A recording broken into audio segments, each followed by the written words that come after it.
The Anglo-Boer War, 1899 to 1902, South Africa.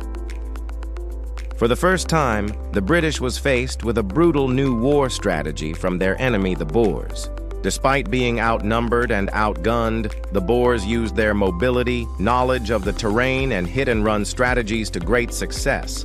After the British captured the Boer capitals and dispersed their conventional armies, the Boers took to the hills, forming small, highly mobile commando units. They used this knowledge to launch surprise attacks and ambush British patrols. One of the key elements of their strategy was to avoid pitched battles with the British. Instead, they struck fast and hard, and then vanished before the British could reinforce their positions. This was made easier by the rugged terrain of South Africa, which provided plenty of natural cover. For instance, the Boers would use hills called kopjes to stay concealed while they fired down on the British troops below, or they would utilize riverbeds. Another important aspect of their tactics was attacking the British from the rear and harassing them continuously. This was intended to stretch the British resources thin and force them to confront Boer forces on their own terms. As a result, the Boers often targeted railways, communication networks, and resource depots, disrupting the British supply and communication lines. This also forced the British to adopt a defensive posture, which the Boers then exploited to their advantage.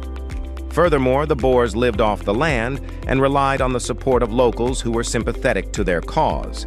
Each commando operated in its home district, so they were supported by local farmers who provided them with food, water, and intelligence on the British.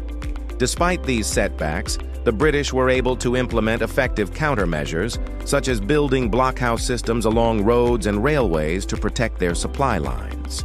Additionally, they employed scorched earth policies, destroying Boer farms and crops to deny food and resources to the guerrillas.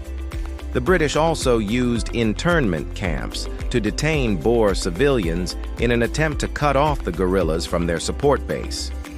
However, these measures failed to stop the Boer guerrillas, who continued to operate in the countryside and inflict casualties on the British forces. Prominent Boer leaders such as Christian de Wet, Koos de la Rey, Louis Botha, and Jan Smuts masterfully directed these guerrilla operations. Their goal was to prolong the conflict and inflict enough damage on the British to force them to the negotiating table. Although ultimately the Boers lost the war, it was the British most costly war ever.